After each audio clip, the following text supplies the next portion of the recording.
It is May 1st. It's a beautiful Thursday, and we're live here on the San Francisco 49ers Report. Chase Sr. here with you, and no matter where you are, how you're tuned in, thank you so much for making today's show a part of your day.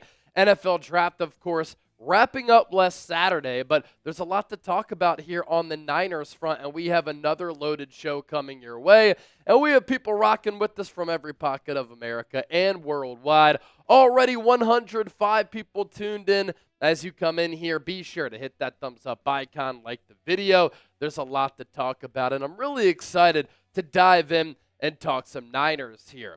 Crystal ball time. Let's start off with this poll question because we're going to get to it a little bit later and taking a deep look at this Niners roster that is revamped after what they did in the NFL draft. So, will the Niners make the playoffs this year? Give me a P for playoffs. C for 1, 2, 3 Cancun. Let me know down in the comment section. You'll also see that there is a poll question in the chat. Do you like what the Niners did in the NFL draft? A lot of mixed opinions in the aftermath of it, but right now 87% yes, 13% no. XO World thinks the Niners are going to make it to the playoffs. So too does Todd Chavez. Leonisa Raymond says they are not going to make the big dance. Marco says the Niners are playoff bound. Gabriel Ernesto also typing P for playoffs as well. So what we're going to do coming up here over the next hour or so, take a look at some of the top free agent targets who the San Francisco 49ers could sign. We're going to do some 49ers winners and losers following the NFL draft. And then we'll also take an updated look at this Niners depth chart. 133 people hanging out, 28 likes. Again, as you come in here, hit that thumbs up icon, like the video. More shout outs to the recent commenter club. Eric Brown, Philip Robinson, Cyrell, Alan James, DHA Dukes, DMH, all in the building. I see Marco Saros there as well. I'm ready to start the show. If everybody else is ready to start the show, producer Chip here to my left, he's operating the ship. It's not going to go like the Titanic. It's going to be seamless. Too soon? No, that happened way too long ago, so we can joke about it now. All right, let's start off by taking a look at the top free agents left. San Francisco, of course, doing a lot in the draft to fill a lot of needs on the defensive side of the ball, but there are some remaining needs and some intriguing names still left on the free agency market. Draco Pimpin also here. Good to see you, Brody. So, hit that thumbs up icon, like the video, and with that, let's start the official show after we wrap up our audience build-up, which is what we're wrapping up right now.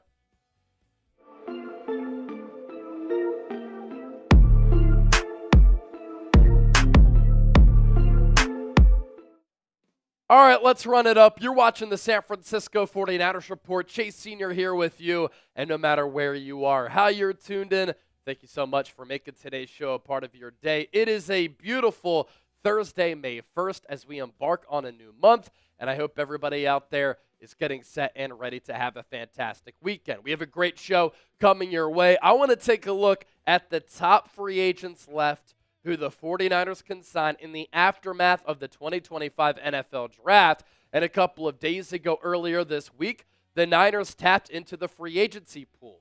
And for those of you who follow the league closely, you've probably noticed and realized that some players have signed with teams this week after the draft, and that's because those signings don't count against the compensatory pick formula. And so there are some notable names still left on the free agency market who are going to get signed over the next few months in the lead up to the start of training camp, and a lot of teams get that underway in July or early August. In San Francisco earlier this week, addressing a huge need on this football team in signing offensive tackle DJ Humphries.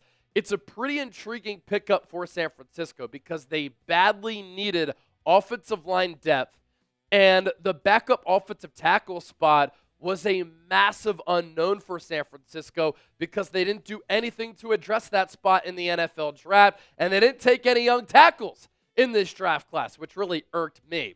But for Humphries, a very well-accomplished player, multi-team captain for the Arizona Cardinals. He did tear his ACL in December of 2023. Cardinals let him go. He signed with the Chiefs last year. It was kind of a disaster. Only played 92 snaps, did not play particularly well. And then he ended up getting replaced by Joe Thuney because he was a revolving door trying to block the blind side of Patrick Mahomes. He clearly wasn't 100%.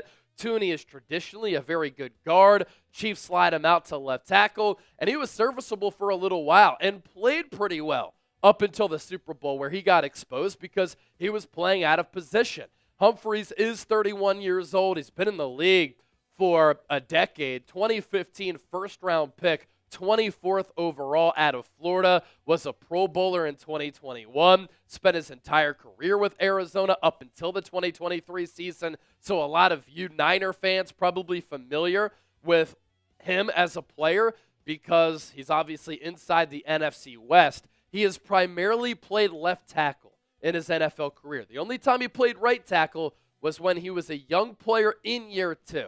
And so for a lot of you wondering if he's going to replace Colton McKivitz, who last year did improve, made some strides after what was a very porous 2023 season, I don't think this is an acquisition to replace Colton McKivitz. I think the Niners really like him there from a play style standpoint, production standpoint, and of course, the financials of him not being that expensive. McKivitz is going into the final year of his deal, but Humphries is a player who can be your backup swing tackle, and the Niners badly needed that. So with that, I do ask you this to ramp up today's show. Who do you think should start at right tackle? Because you can make the argument Humphries is the third best offensive lineman on this team when healthy after Trent Williams and Dominic Pooney. So type CM for McKivitz, DJ for DJ Humphries. Let me know.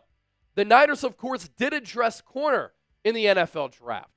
But Asante Samuel Jr. is still somehow available and hasn't signed with the team in free agency. This is really confusing to me because he's still a young player. He's been highly productive.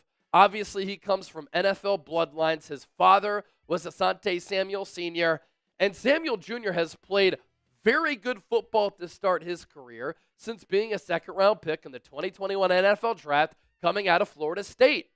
Prior to him getting injured last year when he only played 4 games and missed a lot of time due to a shoulder injury, he had double-digit pass breakups every single season his first 3 years. 11-11 his first 2 seasons, and then 13 in year 3. He only plays 4 games last year, had some stinger issues with that shoulder. And for a corner, that's a little bit of a concern. And maybe teams are concerned about the risk of re-injuring that shoulder. But for the ball skills that he has, the bloodlines that he has, the production that we've seen, and the fact that Asante Samuel Jr. is still a very young player, I'm not sure in an exploding cornerback market how he has not been signed yet. He's going to be 26 years old on October 3rd, has 6 career picks as well. If the Niners want to move Deommodore Lenoir inside or keep him outside and try Samuel Jr.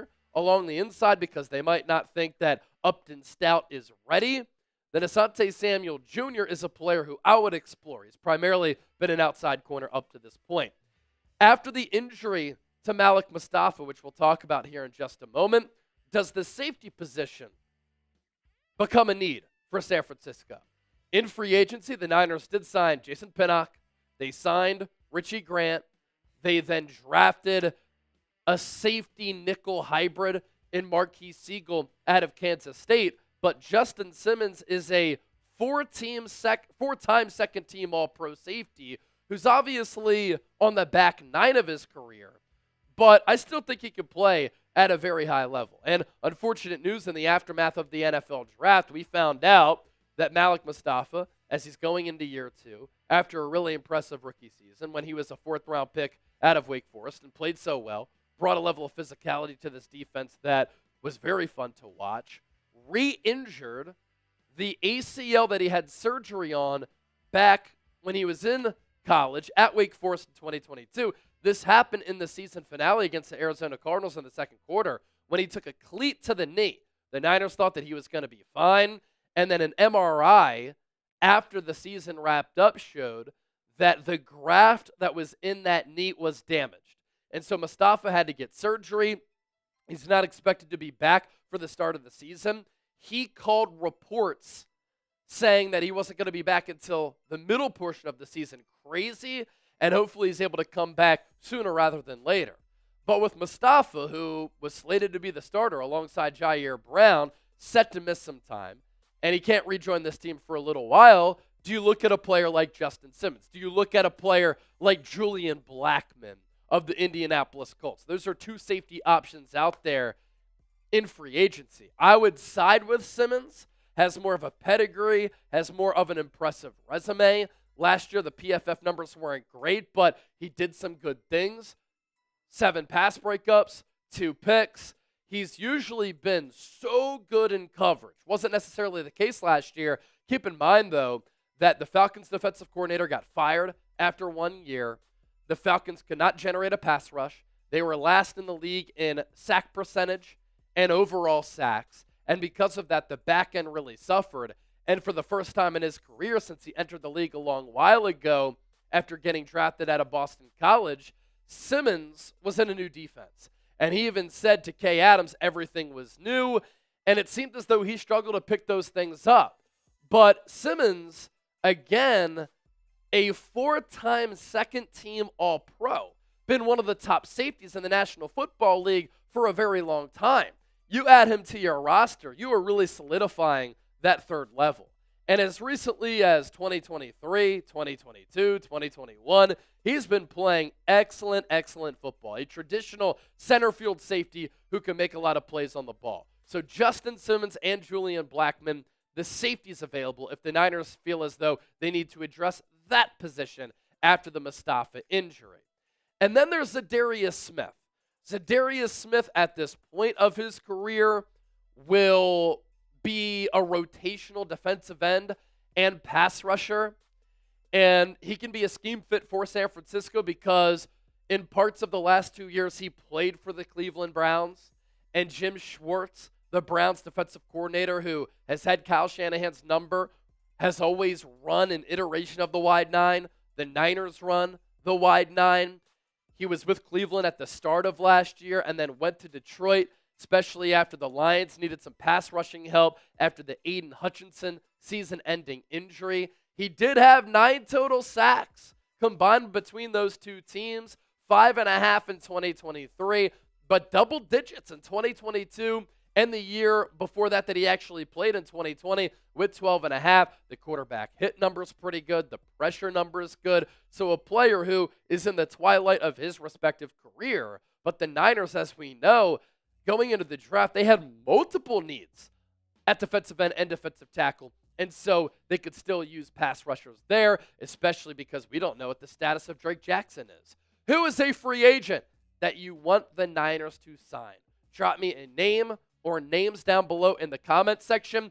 A lot of people have asked me about Nick Chubb. Chase, should the Niners bring in Nick Chubb? I have no interest in a running back who's older, who's been injured a lot.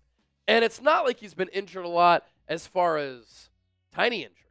He has had some very severe injuries, and he doesn't make sense for the Niners to bring in. So I wanted to address that question that a lot of people have asked me on X and Instagram. If you want a Niners jersey, by the way, check them out. Whole stable of jerseys available. Thanks to our friends at Fanatics. Go to chatsports.com/49jersey. You can get a Michael Williams jersey. You can get current players, former players. You can get authentic jerseys or replicas, all types of different sizes, men, women, kids, home, away, throwback jerseys as well. We're going to put that link down below in the comment section and in the show notes. You use that link, Fanatics will know that Chat Sports, yours truly, and the 49ers Report sent you. It's chatsports.com/49jersey. Get your Niners jerseys today so that you can get geared up for the start of the 2025 season. To the cornerback spot, a player who's different than the aforementioned Asante Samuel Jr., and that is Rasul Douglas. He's ended up being a pretty good player. Multiple stops in his NFL career. You want to use him mostly in the slot because he's never had good range or blazing speed, but he does bring a level of physicality to the table that I think is enticing. He's a good tackler, 58 last year. He'll make plays against the run, 5 TFLs. He is almost in that safety build at that cornerback position, 5 pass breakups, 0 interceptions last year. In coverage, that's never been his strong suit. Targeted 53 times last year, gave up 39 catches for 452 yards. He is a player that you want to keep in the slot, and you can get creative with how you use him. But he has been able to make some highly impactful plays throughout his career, and he's another one of those DBs who has a knack for making plays on the football. And out of that slot spot, he'll body up a tight end. He'll get physical with a running back coming out of the backfield. He'll jam you at the line. I just like the attitude that he plays with. And how about those pass breakup numbers from 2021 through 2023? 13, 13, 14, and good interception numbers too. 5, 4, and 5 during that span. He, of course, as you see the picture, spent time with the Buffalo Bills last year. If the Niners want to target some offensive line depth, there are some accomplished and experienced players who are still out there who have not signed with teams. One of them is Dalton Reisner. Prior to last year in his NFL career, since being a second-round pick a few years ago by the Denver Broncos, he played last year with the Minnesota Vikings.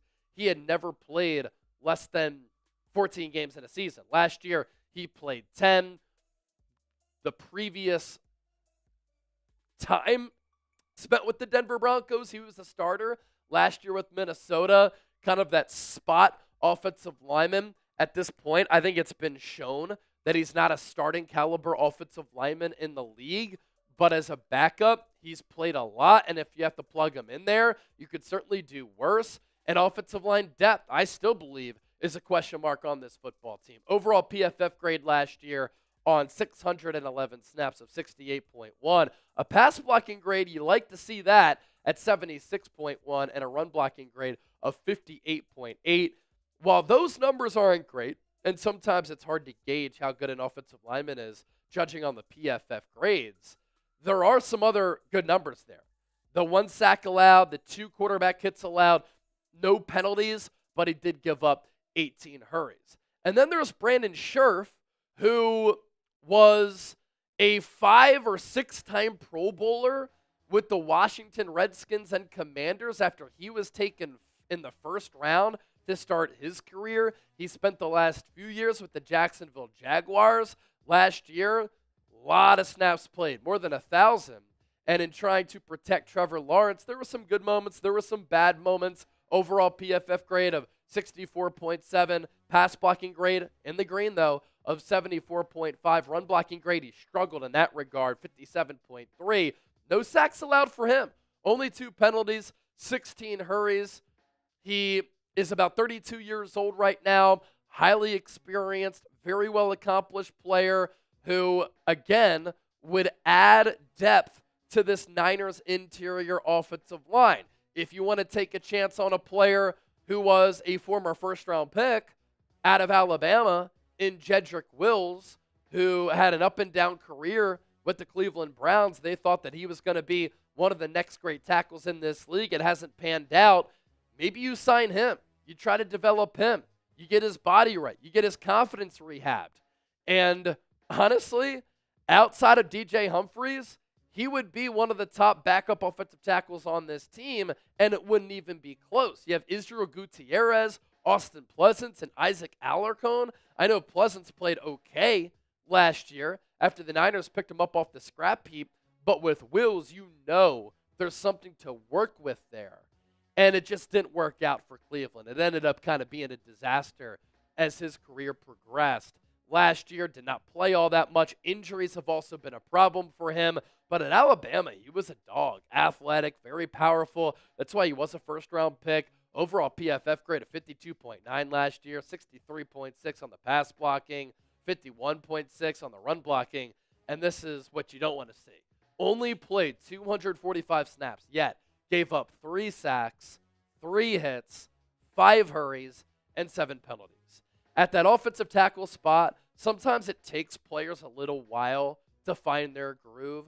Wills hasn't found it yet, but with some quality coaching, there was a reason why he was a first-round pick. Can the Niners find a way to maximize that? Again, you're not asking him to start. You're taking a chance on a player and hoping that it can work out, and you can develop him for a cheap price tag as a backup offensive tackle, which is something that you need on this roster currently. And offensive line problems, not what you want when you're about to pay your quarterback $50+ million. Whenever the Niners make a move, I always have you covered. That's why you hit that sub button and subscribe to us here on the San Francisco 49ers Report. Segment number 1 of our live show is down. Who is a free agent you want the Niners to sign? I see Max A. That would be a good idea. Kyle Runyon said, well, I would love to get Wills. Leon Sandcastle. I thought Gutierrez's name was Sebastian. Am I tripping? Oh, yeah, Sebastian Gutierrez. Did I say Israel Gutierrez? Israel Gutierrez is a former sports reporter. Sebastian Gutierrez. If I said Israel, Sebastian Gutierrez and Isaac Alarcon. Either way, not players that you want on the field. So you might not know their names regardless. All right, let's move forward to segment number 2 here. Let's see what other people are saying. John Freeman, Rasul Douglas is a dog, good fit for us. I'd like him in the slot. A guy who'll mix it up as far as physicality levels. Jay said Amari Cooper. I just don't think the Niners need a wide receiver. They have like 9 or 10 who are on their roster right now. So Amari Cooper is still out there, but I think he'd want to go to a team where he can actually get some snaps. I don't think the Niners would want to give him that many snaps. I want to see what Ricky Pearsall, Jacob Cowing, Jordan Watkins can do, in addition to Demarcus Robinson. And, of course, Brandon Ayuk once he comes back. D-Shot said LeBron James is a ball boy since he's not busy anymore. Only LeBron James would find a way to throw Luka Doncic under the bus like he did last night. But it is funny. I was watching that game, and I was like, you know who the Lakers could really use in this series, given all of the T-Wolves' size, length, and athleticism? Anthony Davis. All right, next up. We always like to do this segment. It's a staple here on the show, post-draft winners and losers. So let's hop in. Welcome into the San Francisco 49ers Report. Chase Sr. here with you. Hope everybody out there is having a fantastic weekend. Coming up, I want to go through my post-draft winners and losers. Our winners and losers segment has become a mainstay, a segment that we always like to do here on the show multiple times during the calendar year. And so on this edition, it's the post-draft winners and losers. Just coaches and players on this roster who either are deemed winners or losers in the aftermath of the draft. And you'll see what I mean as we start off with defensive coordinator Robert Saleh. He gets fired by the New York Jets last year. He becomes pretty much an assistant under Matt LaFleur with the Green Bay Packers, helping them game plan on the offensive side of the ball. And right when he got fired by the New York Jets, I said, Nick Sorensen's not cutting it.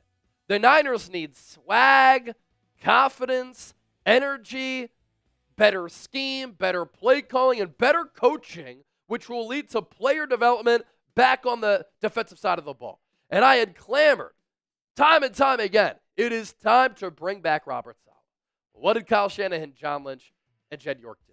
They brought back Robert Saleh. And in this draft, you saw his fingerprints were all over this draft class.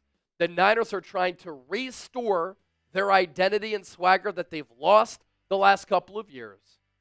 And they are trying to fix what has been an absolutely horrendous rushing defense the last couple of years.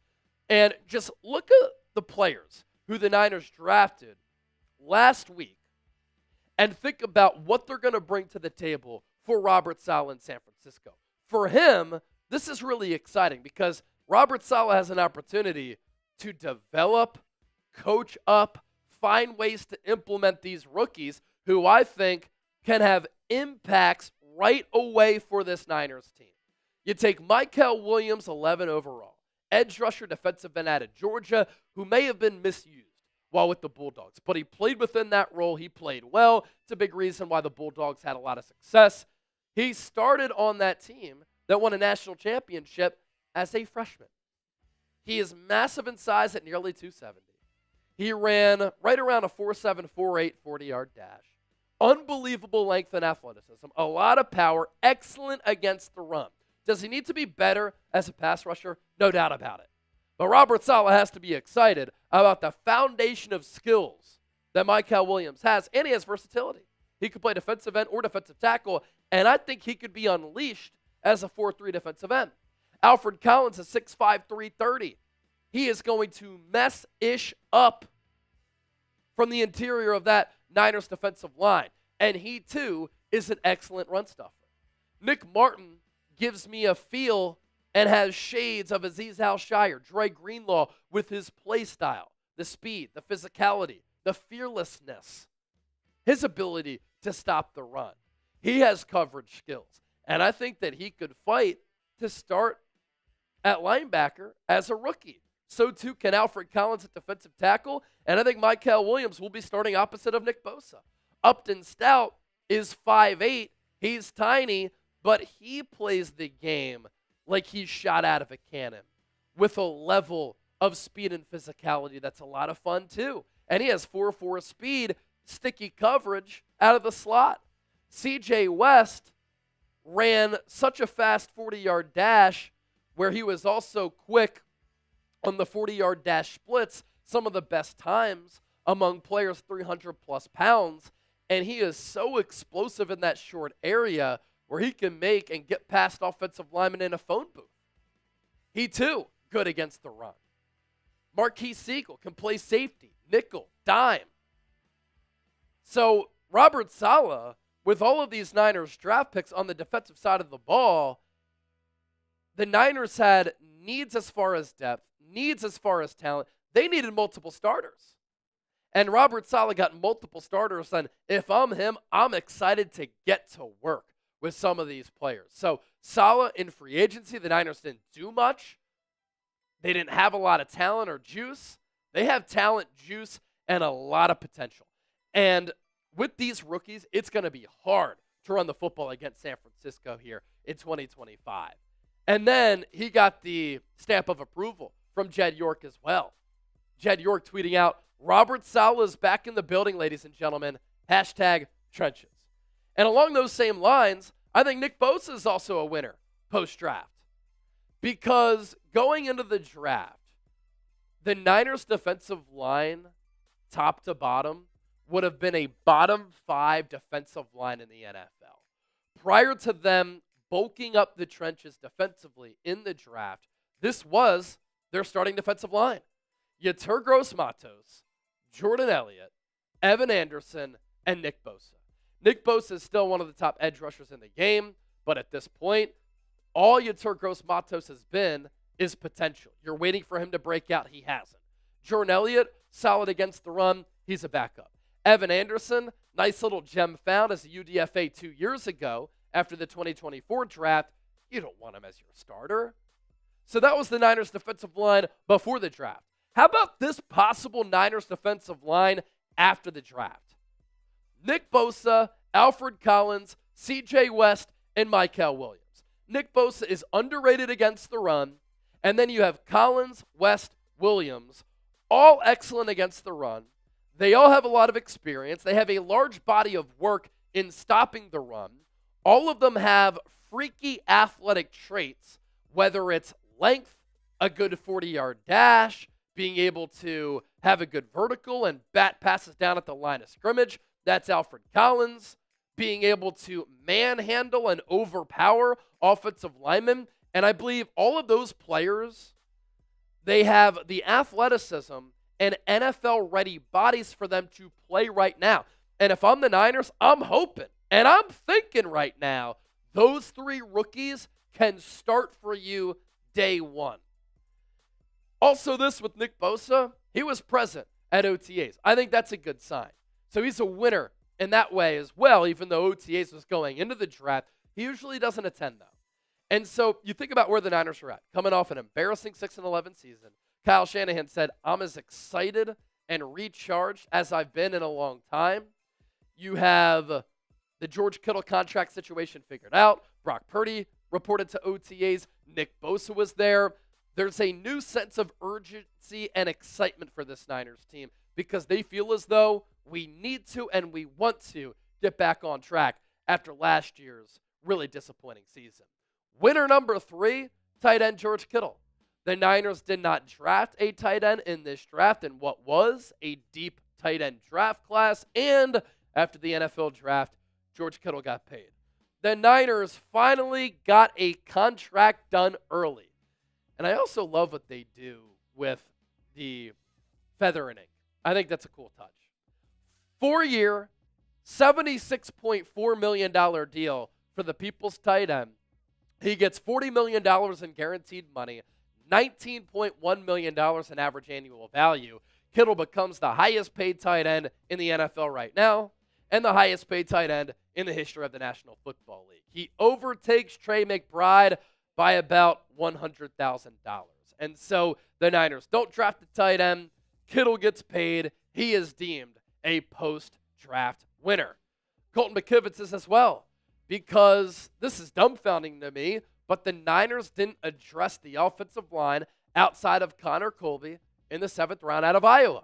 Now, Connor Colby, I think, has a chance to compete for that starting left guard spot. Athletic, good scheme fit, has a streak of nastiness to his game, relative athletic score, very good. But going into the draft, I thought the Niners needed to fortify or at least bring in young players at center, guard, and right tackle. Niners did not do that. What I would have done in round 2 is drafted Ariante Ursery. Which team did that? The Houston Texans. Which team traded away Laramie Tunsil? And which team is probably going to play Ursery right from the jump? The Houston Texans. And so I thought Ursery, you could have drafted him. You could have put him at right tackle. He would have been an upgrade over Colton McKivitz that would have made your offensive line better. And then down the road, he's a natural left tackle. You put him there instead of Trent Williams.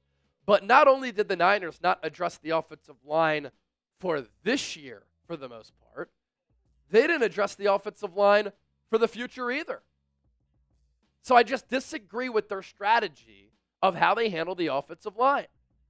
So Colton McKivitz, the job is his. Nobody is taking that job from him, and that's why he's a post-draft winner. And unfortunately, the same can be said for Jake Brendel. Jake Brendel, the Niners might say, yeah, he's going to compete with Matt Hennessy and Drake Nugent. I would be very, very surprised if Jake Brendel is not this team's starting center week 1.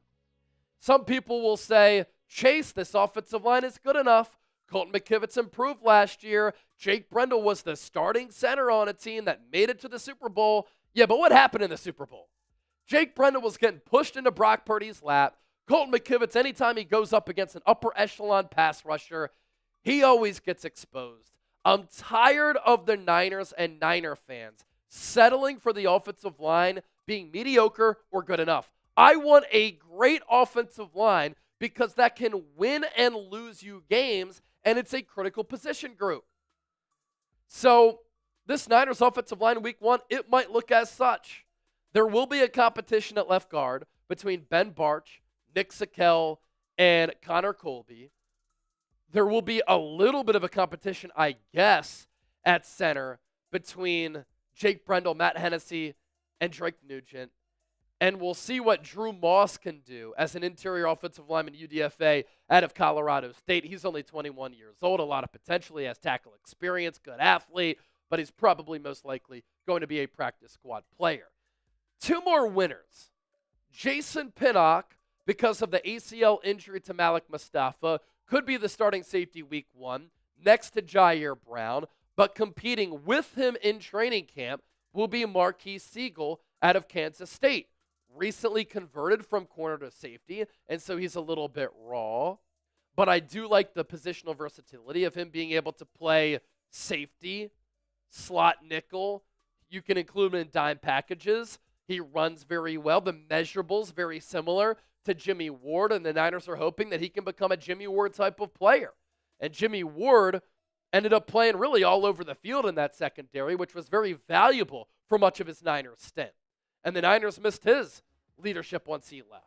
9.64 relative athletic score for Marquise Siegel. 5'11", a tick under 200 pounds. Good numbers on the bench. 38-inch vert, broad jump of more than 10 feet. How about him? He can fly. 4.37 40-yard dash. And so earlier I was talking about how the Niners have really added an influx of youth, talent, juice, athleticism, but also speed and an identity to the defensive side of the ball, which is why Robert Saleh is partially a winner, because he had say in what the Niners did with this draft, and he goes from an awful organization with the Jets to one of the best with the Niners. Yeah, he might not be a head coach, but he's the head coach of the defense, and it's pretty cool to be in that power position like he was clearly with this NFL draft. Be honest with me. Who is your biggest Niners winner post-draft? Join the conversation down in the comment section. We always want to hear from all of you. Get your Niners jerseys, by the way, prior to the 2025 NFL season, because I'm telling you this right now. I know we just flipped the calendar to May. The season's going to be here before we know it. And sometimes these jerseys can take a little while to get to you, so get yours now. Go to chatsports.com/49jersey. That will take you to Fanatics. And then you make a purchase there. Fanatics knows that Chat Sports, myself, and the 49ers Report sent you. You can get men's, women's, kids' jerseys, current, former players. You can get custom jerseys as well. You can even go Jerry Rice, Joe Montana. You want a Micah Williams jersey? Looks like he's going to be rocking the number 98. You can get that jersey too. Chatsports.com/49jersey. We'll put that link in the comment section, attached to the pinned comment, and down in the show notes of today's 49ers Report. Now to our Niners losers. Isaac Guerendo is a loser to me. Why is that? Because we know that Christian McCaffrey is going to be the starting back for this ball club. Hopefully he can stay healthy. A lot of pressure on him to do so. But who is going to get the bulk share of the targets and handoffs at RB2? Is it going to be Guerendo? He's going to have to earn it. In the pre-draft last year, I really liked him. 220 pounds, 4'3", but he's always had soft tissue hamstring injuries. And Jordan James was drafted by the Niners, and he's a very promising back. Good in pass protection. Didn't fumble once throughout his entire career at Oregon. He's very stout and physical with how he runs. He has pass-catching ability.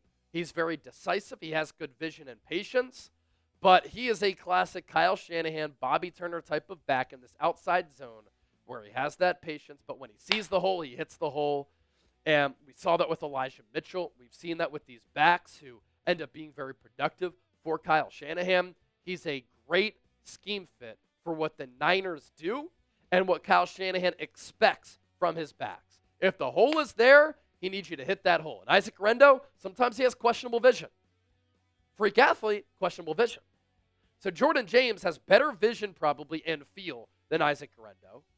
And if he ends up being a good pass protector like he was at Oregon, if he continues to be sure-handed like he was at Oregon, and he just picks up those yards that are given to him, the yards that are there, he could be RB2. Last year at Oregon, 233 carries, almost 1,300 yards, 5.4 yards per carry, 26 catches for 209, 15 total touchdowns, no fumbles. Last 2 years really started to come on, and Todd McShay said he has same attributes or similar attributes and runs like R.J. Harvey, who went a lot earlier than Jordan James. The career receiving numbers, there is something to work off of there. He really made huge improvements and strides in 2024 with those 26 catches. He had some drops at times catching the ball, but I do like his hands, and I like that dual threat possibility there with him. And so he could challenge Isaac Guerendo to get some RB2 carries. Malik Mustafa is a loser because right after the draft we found out that he had to undergo surgery on that injured ACL. And how this happened was he had an ACL tear back in 2022 at Wake Forest. He had it surgically repaired. He came back and he played really good college football at Wake Forest. And then in year one for the Niners, he was a wrecking ball out there. He played the game so violent. He was good against the run, good against the pass. You saw a lot of promise, and he looked to be one of the core pieces of this Niners defense going into 2025.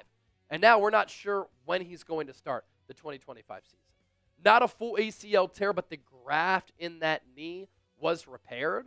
And so it's unfortunate for him. I hate to put him on this list, but the fact that he's not going to start the season with San Francisco, that's a bummer. And that's a loss for him and the Niners. Brock Purdy, loser number 3. Not because of anything that he did. It's because of what the Niners did not do.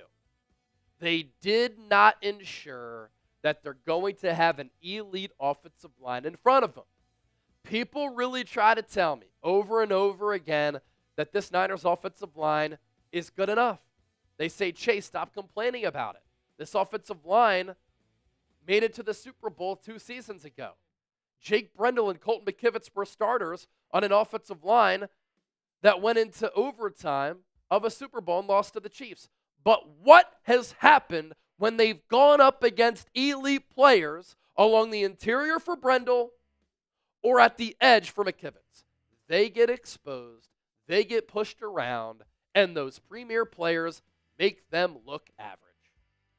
And what types of players and teams are you going up against when you make it to the playoffs, especially deep in the playoffs? You're going up against teams that are built in a stout fashion in the trenches. And Kyle Shanahan relies too much on his scheme when it comes to the offensive line. And he's like, you know what, we can scheme around this. I can call plays around this. But when it comes to one-on-ones, man-on-man, hat-on-hat, Brendel and McKivitz are not good enough. And so Brock Purdy doesn't have an elite offensive line in front of him, and the Niners continue to ignore it.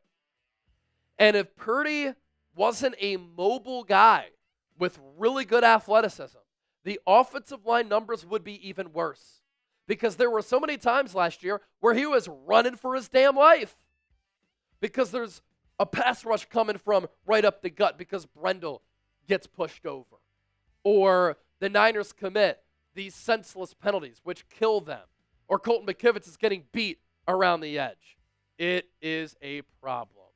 Trey Brown is loser number 4. He was signed by the Niners in free agency, former 4th-round pick out of Oklahoma by the Seattle Seahawks. And there was some chatter about him getting some starting slot reps when he was signed. You know who I think the starter is going to be on the inside at that corner spot? Upton Stout. Todd McShay loves him. One of his favorite players in this draft. We talked about Upton Stout in the pre-draft. He's a very quick player, willing to hit, and a really good run defender from the nickel spot. And he's a promising prospect whose biggest issue is a lack of size. But when you don't have fear and you play bigger than that size, you can get by. The ball production has fallen off over his career, but that's because he was so good that opposing quarterbacks didn't want to target him. And his relative athletic score is very interesting. It's lower as far as the overall score at 7.6 because he's 5'8", 181. But he had the most bench press reps among DBs at the combine with 21. That's 21 reps of 225 when he weighed in at 181. His vertical, 37.5 inches. His broad, 10 feet. His 40-yard dash, 4.44. He can fly. He's very aggressive. He's a bull in a china shop type of player with that mentality, and he's very explosive.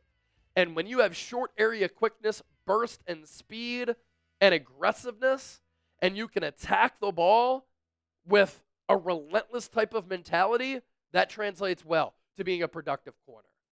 More losers post-draft. Jalen Graham, D. Winters, and Tatum Bethune. This is D. Winters and Tatum and Jalen Graham right here. And then Tatum Bethune was a 7th-round pick out of Florida State in the 2024 draft. And I'm calling them losers because you're thinking going into the draft, okay, they have an opportunity to start at linebacker. But just like I think Alfred Collins, C.J. West, Michael Williams, and Upton Stout can start as rookies, I think Nick Martin can start as a rookie for this team at will linebacker. 2-time team captain who plays above his weight class with hitting power. His recovery is really good. The run game instincts at times are lacking. At other times, he takes really good angles in making tackles. Sometimes he can watch the quarterback a little bit too much in coverage. But I've seen the high football IQ. I think it's there, and I think that there is something to work with. And I just think he plays a lot energy level, speed, physicality, wrecking ball type of mental makeup that he reminds me of an Azeez Al-Shire or Dre Greenlaw. Good athlete, good relative athletic score, 8.55, 38-inch vert, more than 10 feet on the broad jump, 4.53 40. He moves very well. His 2023 season, prior to him hurting his knee in 2024, but the good news is he came back to do the drills at the combine. Stupid numbers. 140 tackles, 83 solos, 57 assists. That led all players in college football. He had 6 sacks and 2 picks. I can't wait to see Nick Martin on the field because he is a Niner type of linebacker. With that, I ask you this. Who is your biggest Niners post-draft loser? Join the conversation once again down in the comment section. Don't be shy and say it with your chest. $10 super chat coming in from Snowman. What's up, Chase? What are our chances to make a home Super Bowl? I would say somewhat low, but I think the Niners can win double-digit games. They have an easier schedule. I think the coaching is going to be better. I think their defense is going to be improved. I think naturally their offense is going to bounce back. I think hopefully they're going to be healthier, and health will be on their side. That will lead to better production. But even inside the NFC West, this is a competitive division. I love what the Seahawks did in the draft. The Rams are really good. The only team in the playoffs last year that gave the Eagles a game. The Cardinals are always improving. They're always feisty. And so I think they're a playoff team. As far as making it to the Super Bowl, I think that could be tough, unfortunately, for Super Bowl 60 at Levi Stadium in Santa Clara. All right. We are going to wrap up with our final segment and take an updated look at some surprising changes made to the Niners depth chart. Hovering around 300 people watching live. We're 8 likes away from 100.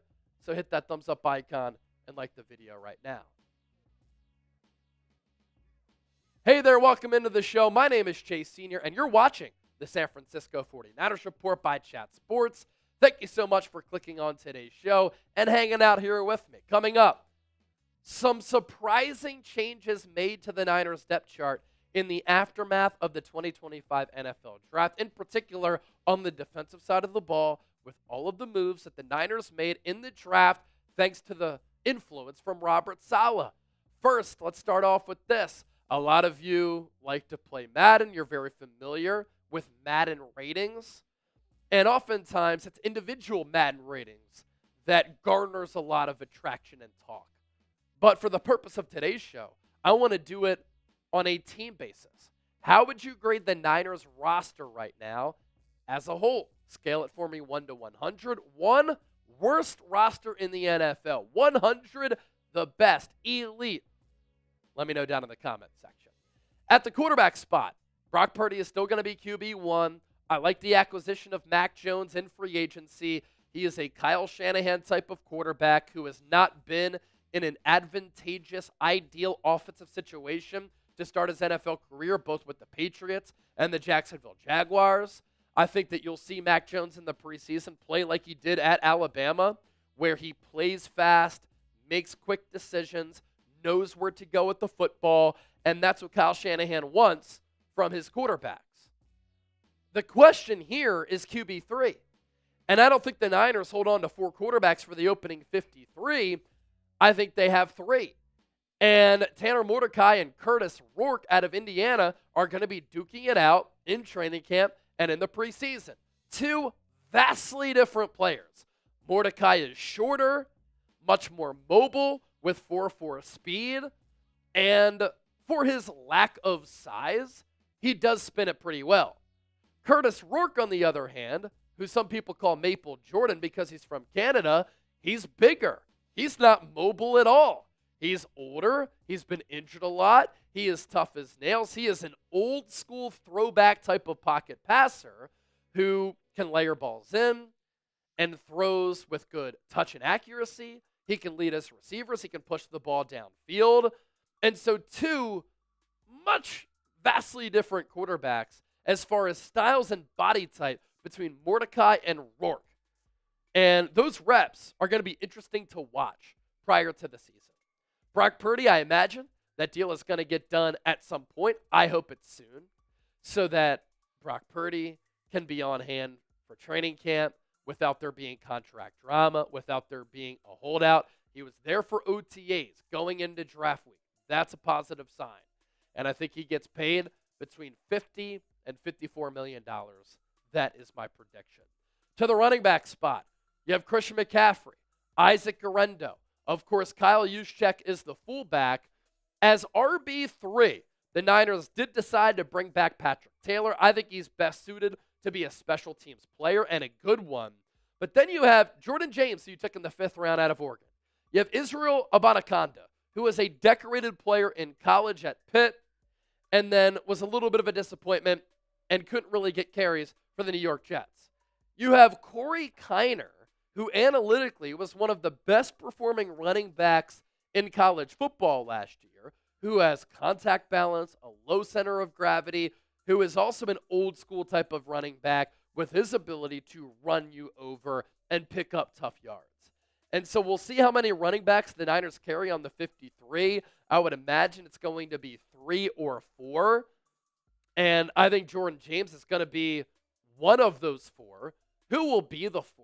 Some intriguing options there for sure. For Christian McCaffrey, if he can stay healthy, it will do wonders for this Niners offense. Him missing last year led to the Niners being so Jekyll and Hyde on offense, lacking so much rhythm. And I think on third downs and in the red zone, they were particularly bad without CMC. His impact, his versatility was certainly missed, and hopefully he can stay healthy just because he is one of the most dynamic, electrifying players in the entire National Football League. The wide receiver position is also one that's very interesting with some question marks going into 2025. We're not sure when the heck Brandon Ayuk is going to come back. A lot of conflicting reports about if he can come back for week 1, if not midway through the season. Ricky Pearsall showed some signs of life in the last month. I really like what he did. Still think he was a reach in the first round 2 drafts ago, but good route runner, good footwork, and he lives up to the name. Slick Rick for sure. Juwan Jennings had nearly 1,000 yards receiving. He is not a speedster by any means, but a good route runner, a technician who can come down with 50-50 balls, always coming through on 3rd down and 4th down. That's why they call him 3rd and Juwan, the ultimate clutch player who has a really good connection with Brock Purdy. Outside of that, you have Demarcus Robinson, who was really good last year, very productive. He's been in the playoffs every year. He's been in the NFL. He might get suspended, though, the first 3 games because of a DUI violation. You have Russell Gage, who's well-traveled. You have Jordan Watkins, who you took in the NFL draft, who has 4.3 speed and was very explosive last year for Ole Miss. Jacob Cowing has to take a big leap. Tariq Owens, the Niners are a fan of him. And so there are a ton of wide receivers on this team. But what is going to be the order, top 5, top 6? And, of course, when is Brandon Ayuk going to come back? And can he return to being close to the player who he was in 2023 when he was the 2nd highest graded wide receiver in the game, according to Pro Football Focus, and he was a 2nd-team All-Pro? The Niners locking up George Kittle on that contract extension. They sorely missed that blocking tight end 2 last year because they didn't have Ross Dwelly or Charlie Warner. Luke Farrell is that guy. The original reports were that he was going to get a lot of guaranteed money, and then the contract came out, and you're like, all right, that's feasible. Look out for Mason Pline to climb up the depth chart. He could get that tight end 3 spot, a former basketball player who I just think has a lot more promise compared to Braden Willis, Jake Tunchess, a good special teams player last year. And for George Kittle, yeah, he's going to be 32 years old in October, but he's still playing insanely elite football. Back-to-back 1,000-yard seasons. Best all-around tight end in the NFL. Brock Bowers doesn't block like he does. And he's really come alive with Brock Purdy. And if you're going to lock up Brock Purdy, it makes sense to lock up George Kittle, an all-time Niner, best tight end in franchise history, and he's on the Hall of Fame track right now. The offensive line, I've gone on many rants over the last few years and covering this football team on this offensive line. We're not really sure what the starting lineup is going to look like at left guard, maybe even center. At left guard, I expect it to be a competition between Ben Barch, Nick Zakelj, Spencer Burford, and Connor Colby. Spencer Burford could also be looked at as a backup offensive tackle. The Niners making a signing earlier this week, DJ Humphries, who's 31 years old, a former first-round pick and Pro Bowler. They badly needed offensive tackle depth and a swing tackle, and so I do like that pickup. But at left guard, center, or right tackle, I just don't think you are at a spot and in a spot where you're elite enough or good enough to compete against some of the top defensive lines in football. Yes, at times you can scheme around that, but in some really big games, this offensive line has been exposed. And with Trent Williams, was in the building for OTAs. When we were at the NFL Combine late February going into March, General Manager John Lynch did say he is going to play this year. He's been injured a lot of late, and he's, of course, getting older, 37 years old, and the play has been declining a little bit. Now, declining for Trent Williams is crazy because his numbers are still very, very elite. But you're hoping that he can stay healthy and productive because if he gets hurt, it could be rough in the trenches. Popular question this week.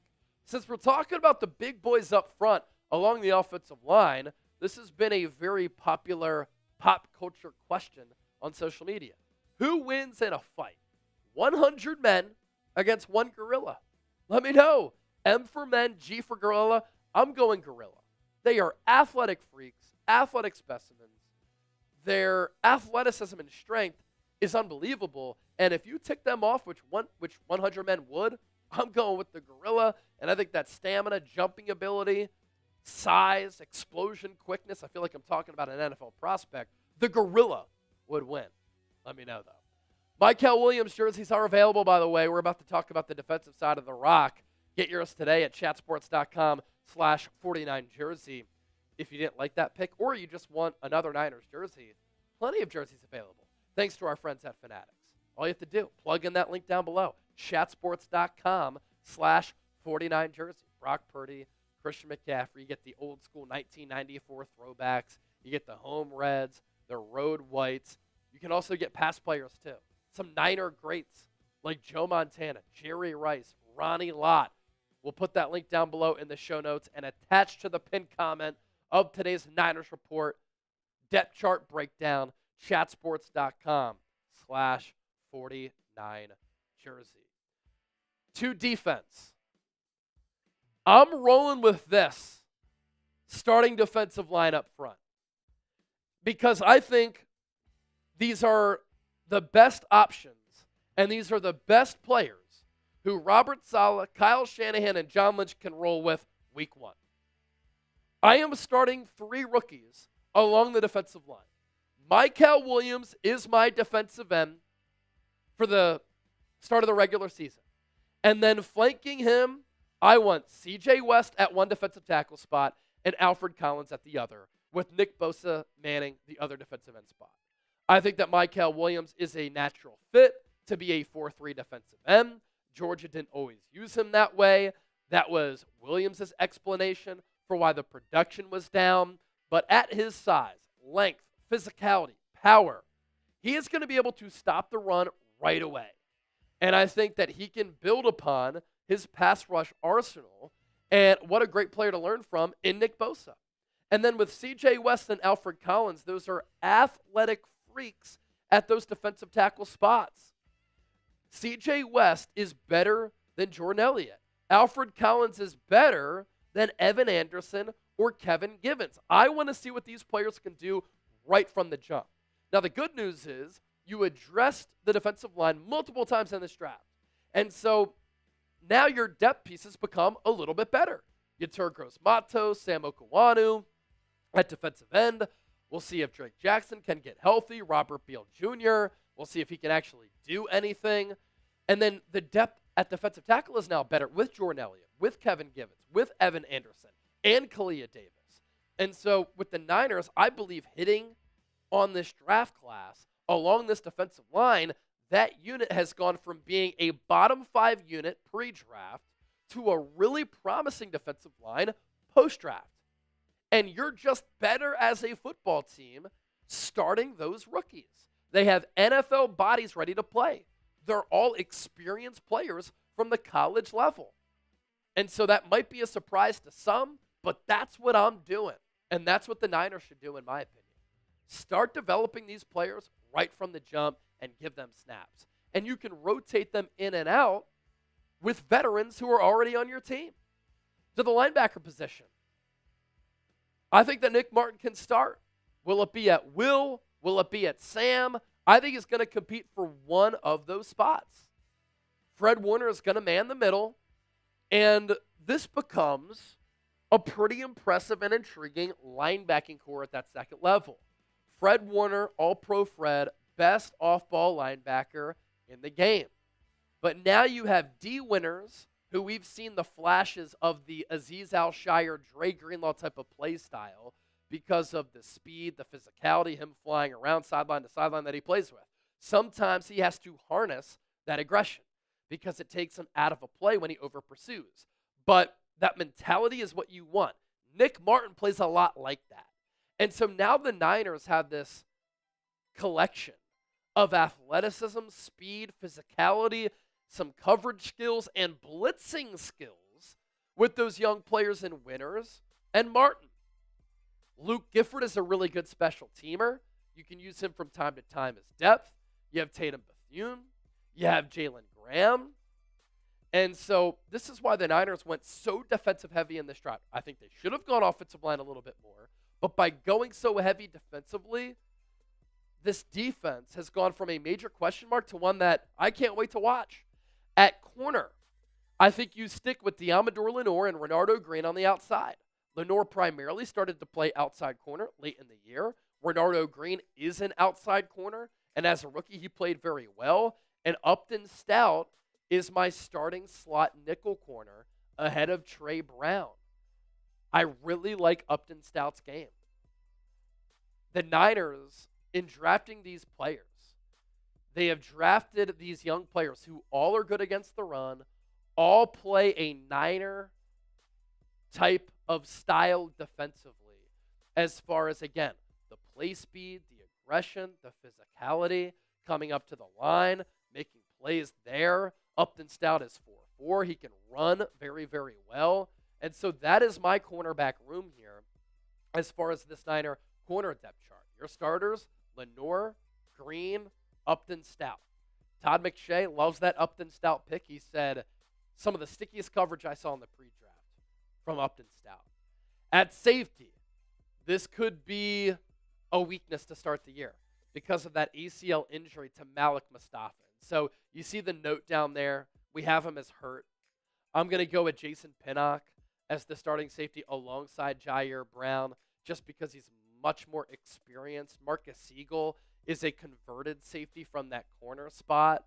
The Niners did add Richie Grant, a former second or third round pick by the Atlanta Falcons in free agency. George Odom, still a really good special teamer. Jalen Mahoney, I don't think is worthy of being on a 53-man roster.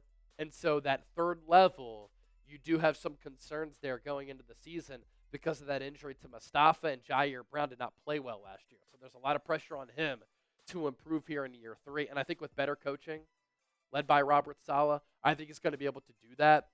And I ask you this to round out the show. Another note that I have, too, is that another emphasis for the Niners this offseason has been special teams.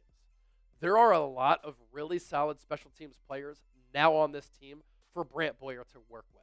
Whereas last year, the coaching was bad, and there wasn't a lot of talent or depth as far as that third phase of the game. So I round out with this. Will the Niners make the playoffs this year with this revamped roster? P for playoffs, C for 1, 2, 3 Cancun. All right, 3 segments down. We're about to hop on out of here. Thanks to everybody who tuned in. 3 really good segments. Gonna bounce here because I am going on with Larry Krueger on the Krug Show momentarily. So I'm actually, let's see if that live show is scheduled, because I'm pretty much gonna hop from this to that. I'll throw that link in the chat so that you can join us over there. Let's see. Let's see if that live show is scheduled. It's not yet, but check us out on the Krug Show. I'm gonna throw in the link. That'll take you to his live show page. So I'll be on with Krug here within the next half hour. Signing off here on the Niners Report. Thanks to Chip. Thanks to all of you. We out. San Francisco. Peace.